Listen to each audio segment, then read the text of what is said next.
जैसा कि हमने लास्ट एपिसोड में देखा कि जियान को बचाने के लिए मूली के पीछे उसके गांव जाने लगा था। असल में वो मर्सेनरीज अपने आप में एक बहुत बड़ी क्लैन थी जिसका हेड मूशे नाम का एक आदमी था। उसका एक बेटा मूली है जिसने अपने पापा को जियान के बारे में बताया है। जियान के पास थर्ड बॉक्स की चाबी है जिसे मूशे हासिल करना चाहता है और इसीलिए उसने जियान को अपने पास बुलाकर उसे मारकर चाबी हासिल करने का प्लान बनाया है। वहीं जियान को पता चल जाता है कि मूशे ने रास्ते में कई अलग अलग तरह के ट्रैप्स बिछाए हैं, इसलिए जियान 1 महीने के लिए माउंटेन्स के अंदर रहकर ही अपने प्रैक्टिस करने का डिसाइड करता है। वो बहुत इंटेंसली प्रैक्टिस करता है और 1 महीने बाद प्रैक्टिस की वजह से वो अब 6 स्टार्स पर पहुंच जाता है। अब जियान बड़ा हो चुका था और बहुत शक्तिशाली भी। वो तुरंत अब बाहर निकल वॉल्फ मर्सेनरीज को तबाह करने के लिए आगे बढ़ने लगता है। रास्ते में उसे सैनिक मिलते हैं जो असल में जियान को ही ढूंढ रहे थे। सैनिकों को देख जियान वहाँ सोए हुए एक बड़े जंगली जानवर को जगा देता है, जिससे वो जानवर उन सैनिकों को मार डालता है और इसके बाद अपनी शानदार फाइटिंग स्किल से जियान उस जानवर को मार देता है। अब जियान आगे बढ़ता है जहाँ उसे और भी सैनिक मिलते हैं और वो अपनी तलवार से सबको मारता हुआ आगे बढ़ता है। वो अब एक महान योद्धा बन चुका था। फिर एक सैनिक से वो वॉल्फ मर्सेनरीज के बारे में सारी जानकारी ले लेता है, जहाँ उसे पता चलता है कि क्लैन के हेड के 3 बेटे हैं और तीनों महायोद्धा हैं। जियान अब तीनों को एक एक करके हराने का डिसाइड करता है और तीसरा बेटा जिसका नाम ही मिंग है उसके पास जाने लगता है। वहीं वॉल्फ मर्सेनरीज के पास ये खबर पहुंच जाती है कि जियान एक एक करके सबको मार रहा है, लेकिन वो बेफिक्र महसूस करते हैं क्योंकि ही मिंग 8 स्टार्स का वॉरियर था।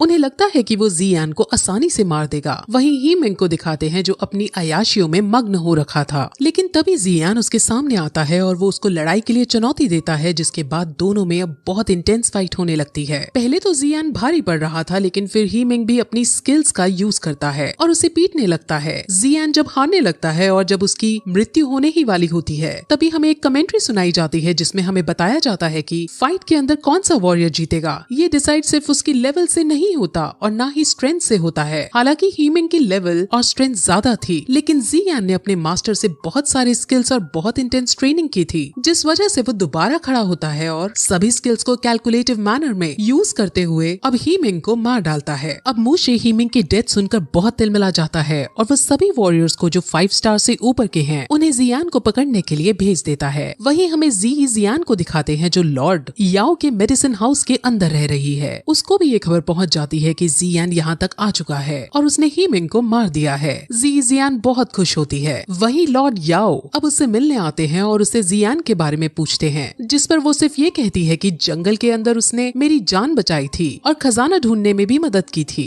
इससे ज्यादा मेरे साथ उसका और कोई रिश्ता नहीं है। वहीं दूसरी तरफ जियान के मास्टर उसके इस पराक्रम को देखकर उससे बहुत खुश होते हैं और अब उसकी तलवार लेकर उसमें पावर्स डाल देते हैं।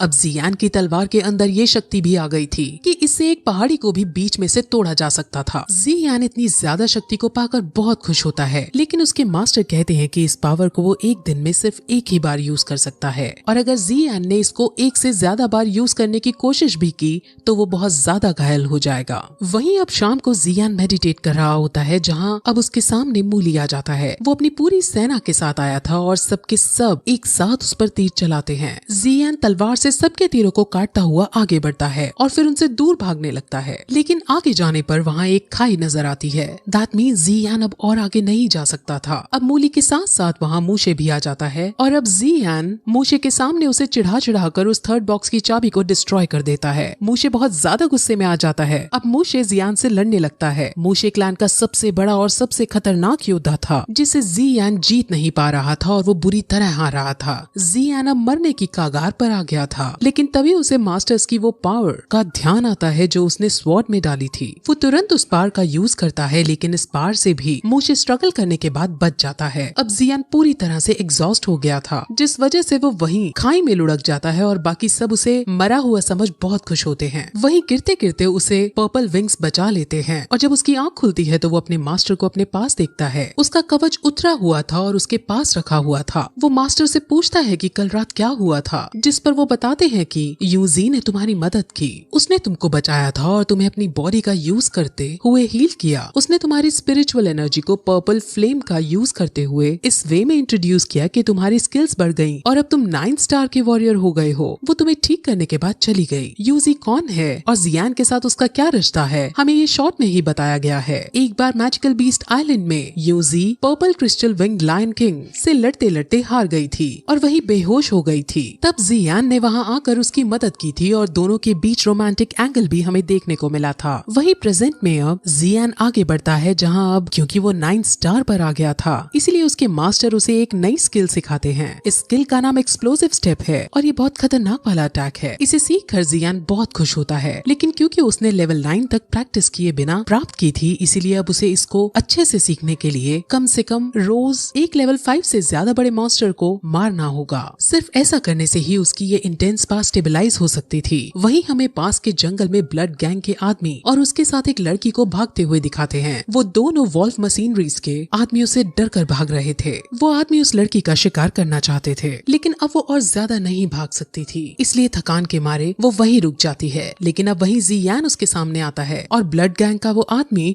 उसे खतरा जान उसे यहाँ से जाने के लिए कहता है, लेकिन जियान उनकी मदद करना चाहता था। अब वहाँ वॉल्फ मशीनरीज के आदमी भी हैं और उनमें उनको लीड करता हुआ गैनमू भी वहाँ आता है। जियान एक्सप्लोसिव स्टेप का यूज करते हुए उन सब से लड़ने लगता है और बड़ी आसानी से उन सबको मारकर गैनमू के पास जाता है। वो उसको मारने ही वाला होता है कि तभी गैनमू कहता है कि मैं जियान की कंडीशन के बारे में जानता हूँ। अब जियान रुक जाता है, जिस पर गैनमू कहता है कि जियान इस वक्त लॉर्ड याओ के घर में है। असल में मूशे ने ये खबर फैला दी है कि जियान पॉइजनस एक्सपर्ट है और उसके पास पॉइजनस बुक ऑफ 7 कलर्स है जिसे सब हासिल करना चाहते हैं। यानी अब सब जियान के पीछे पड़ने वाले हैं और उसकी जान को खतरा है। जियान ये सब सोच ही रहा होता है कि तभी गैनमू को वहाँ से उठने का मौका मिल जाता है और वो तुरंत लिंगर को पकड़ने उसके पीछे दौड़ता है। जियान अब इस बार रहम ना करते हुए अपनी तलवार से गैनमू को मार डालता है और अब वो जियान के पास जाने का डिसाइड करता है। वहीं जियान रात में ट्रैवल करते हुए जियान के पास पहुँच जाता है। जियान उसको देखकर बहुत खुश होती है। जियान उसको अपने साथ भगा कर ले जाना चाहता था, लेकिन अगर वो ऐसा करता तो मूशे विलेजर्स को तंग करने लगता है और मुझे यहाँ आने के लिए ब्लैकमेल करने लगता, इसलिए वो ऐसा नहीं करती। उन दोनों के बीच में हमें थोड़ा रोमांटिक एंगल भी दिखाते हैं। जियान को चाय पिलाती है, जिसके बाद जब वो बातें करने ही वाले होते हैं कि तभी वहाँ लॉर्ड याओ आ जाते हैं और वो पहचान जाते हैं कि ये जियान है। असल में लॉर्ड याओ अच्छा आदमी नहीं था और वो पॉइजनस बुक ऑफ 7 कलर्स प्राप्त करना चाहता था। वही लॉर्ड याओ के साथ उसके आदमी भी थे, जिनमें से एक मूशे का गुप्तचर था।